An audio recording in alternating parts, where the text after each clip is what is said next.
Gurizada, o negócio é o seguinte, uma vitória importante do Grêmio, uma vitória maiúscula com time misto. A equipe tricolor venceu o Atlético Paranaense fora de casa na tarde deste sábado pelo placar de 2-1 e deu um salto na tabela do Campeonato Brasileiro, indo para o terceiro lugar, é claro que dependendo agora de resultados paralelos ao longo deste domingo. Uma vitória importante também do ponto de vista emocional, já que o Grêmio tem quarta-feira jogo decisivo pelas oitavas da Copa do Brasil contra o Cruzeiro em Belo Horizonte. Renato vai afirmando o esquema com 3 zagueiros. A gente conversa sobre Atlético Paranaense 1, Grêmio 2, neste meu vídeo, que é em nome da Marquespan, a maior fabricante de pão francês do país.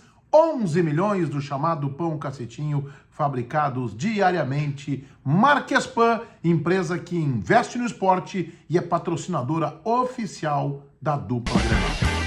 Havia uma tendência de um Grêmio bem descaracterizado em campo contra o Atlético Paranaense em Curitiba na tarde deste sábado. Renato não fez isso, colocou um time misto, com os titulares o Fábio, lateral direito, os zagueiros Bruno Alves e Bruno Vini, e estou considerando o Vini como titular, já que a parada de Jeromel tem sido muito longa, o lateral esquerdo Reinaldo e o volante Vidia Sante. E ainda com jogadores ambientados a entrar ou que eram titulares recentemente, caso do goleiro Adriel, também o Galdino, o próprio Vina, jogadores que vão entrando no decorrer dos jogos. E o Grêmio se comportou com maturidade em campo, ainda que no primeiro minuto do jogo o Vitor Roque tenha desperdiçado uma excelente chance, chutando pelo alto, um Grêmio senhor de si. Um Grêmio não se recolhendo excessivamente, um Grêmio fechado, retrancado, mas cutucando o Atlético Paranaense a todo instante. Há 26 minutos, por exemplo, em cruzamento do Vidia Sante, o cuiabano quase marcou. E o cuiabano, que foi protagonista desta vitória do Grêmio contra o Atlético Paranaense, abriu o placar aos 30 minutos, numa linda conclusão, um chute forte, sem chance para o bom goleiro Bento do Atlético Paranaense, Grêmio 1-0. Só que o Grêmio nem conseguiu celebrar, porque 3 minutos depois, Vitor Roque empatou num contra-ataque, onde os zagueiros do Grêmio, tanto o Gustavo Martins quanto o Bruno Alves, foram envolvidos e, na minha opinião, falharam no lance. Terminado o primeiro tempo de 1-1, com o Grêmio tendo uma atuação respeitosa, convincente, sem grande brilho, mas pragmática. Veio o segundo tempo e logo na largada, 3 minutos, no escanteio, Bruno Vini, também protagonista da vitória do Grêmio em Curitiba, de cabeça, fez 2-1. A partir daí, um Grêmio que soube fazer falta, que soube brigar, que soube trancar o jogo quando necessário e que nunca deixou de atacar. O Atlético Paranaense exerceu pressão, é verdade, mas não foi uma pressão, digamos, sufocante, a ponto de deixar o time de Renato sem respirar. Não, foi uma pressão de quem teve mais a posse de bola, que tentou encurralar o Grêmio. Em alguns momentos o Grêmio acabou se recolhendo excessivamente, abriu mão de agredir o adversário, mas mesmo assim a atuação gremista foi muito boa e suficiente para vencer o Atlético Paranaense na Arena da Baixada, o que todos nós sabemos é sempre muito difícil.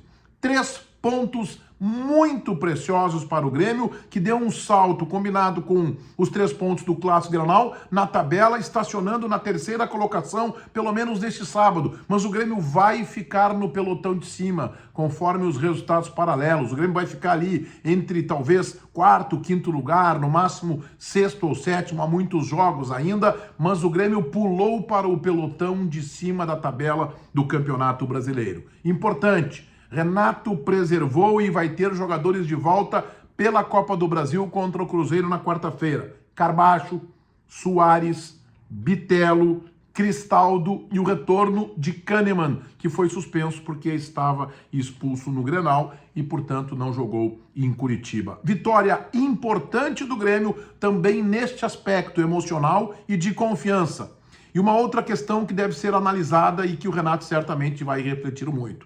O Renato começa a afirmar o esquema com 3 zagueiros, que não deu certo contra o Palmeiras, que deu muito certo no Grenal e que deu certo, e olha que sem o Kahneman, contra este Atlético Paranaense. Talvez uma tendência de 3 zagueiros em Belo Horizonte contra o Cruzeiro na quarta-feira. Lembrando, no jogo de ida na Arena houve um empate e agora, se empatarmos novamente decisão por pênaltis, quem ganhar entre Grêmio e Cruzeiro leva a vaga e embolsa 4.300.000 reais. Vamos para a cotação do jogo. O Adriel, uma ótima defesa, importante, em chute de Canóbio no segundo tempo, já no final do jogo, ele colocou para escanteio. Canóbio é um jogador chato, né? Ele é um uruguaio, ele é uma espécie de genérico do Forlan, porque ele joga pelo lado do campo e ele é parecido fisicamente com o célebre uruguaio Forlan, o Canóbio, que é bom jogador, brigador, não tem muito talento, mas é um jogador esforçado e que incomodou a defesa do Grêmio. Fábio, nota 6, Gustavo Martins, acho que errou no gol, nota 5, Bruno Alves também deu espaço demais, nota 6, no lance do gol. Bruno Vini, o melhor do sistema defensivo e, na minha opinião, o melhor do Grêmio.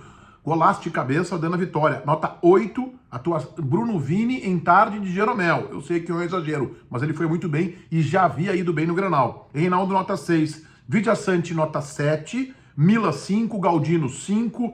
Cuiabano, nota 8. Partidaça do Cuiabano, não jogando na lateral esquerda, jogando na segunda linha do meio campo. Vina muito abaixo, nota 5. Entraram o João Pedro, lateral, aos 27 minutos. Manteve o padrão do Fábio, nota 6.